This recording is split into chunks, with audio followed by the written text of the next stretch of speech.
Creating vibrant environments in the early childhood care and education setting.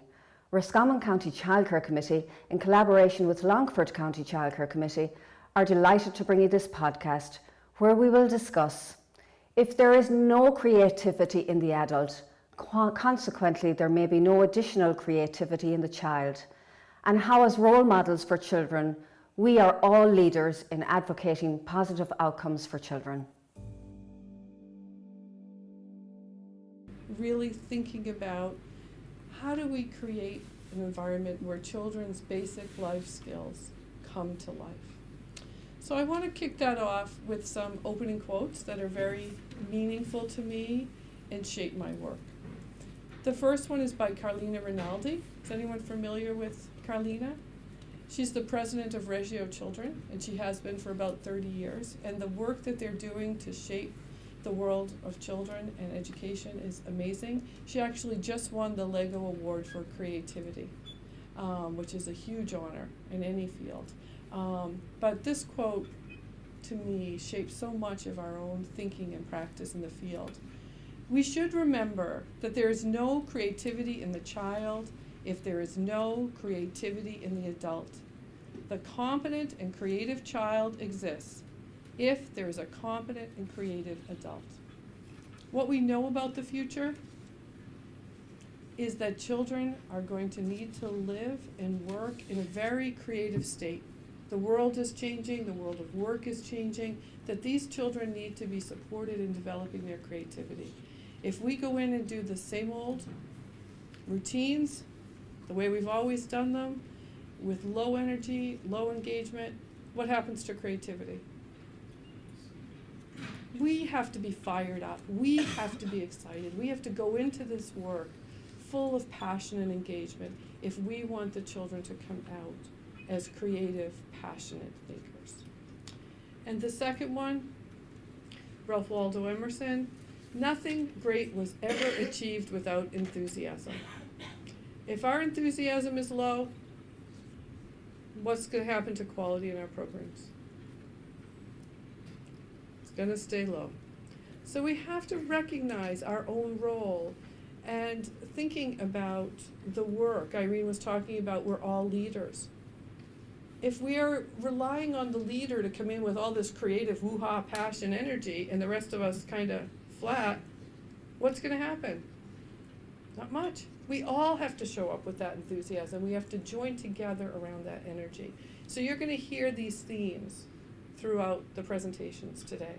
So how that connects for me to all that we know about this work and the research that's happening is that children who are in high stress environments are not able to learn and grow and develop in the same way as children who are in environments where those beautiful words you just listed, love, security, patience, connection, are happening. So if kids are in an environment where people say it's okay not to be kind, it's okay not to like each other, it's okay to be mean in some way, maybe a very subtle way. Do kids pick up on this? Everything they're learning from you and your interactions. So we have to be very aware of what's happening with toxic stress.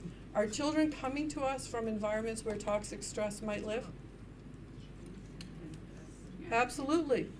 School can be a release from that, to be in a place that's safe, security, nurturing, that they come in and they can relax. Then what happens up here? Their brains grow and they flourish and they learn to adapt to different environments in different ways. So really be thinking about that. Would we put a baby in this environment? All of this interrelates to what we're seeing and hearing and reading around brain research. This isn't just at Harvard University, this is around the world. What we know about neuroscience and how children's brain develops is reshaping everything we know about early childhood. Those experiences that they have, those foundations that we're giving them, are not just impacting getting ready for primary school. They're impacting their ability to live fulfilled, active, engaged lives. And I just love to read the data and the research on this, to learn about it.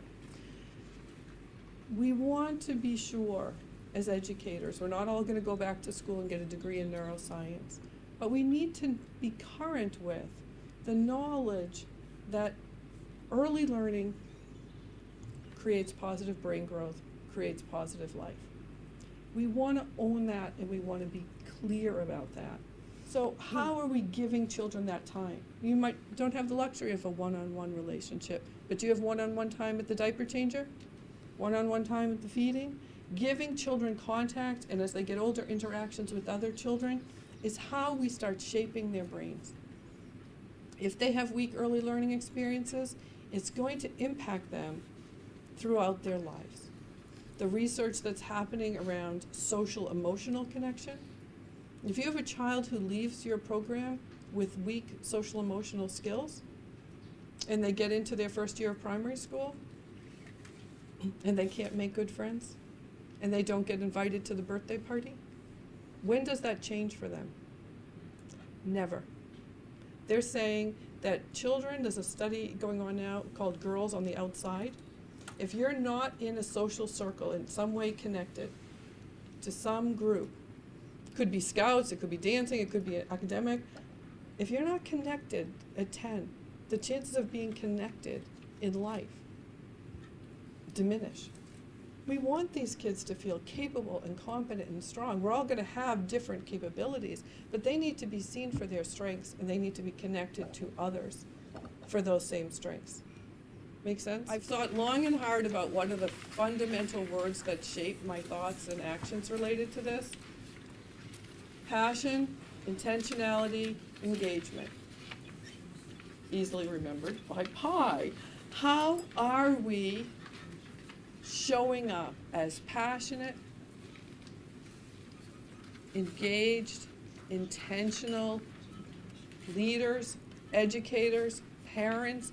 We need to be thinking about this all the time.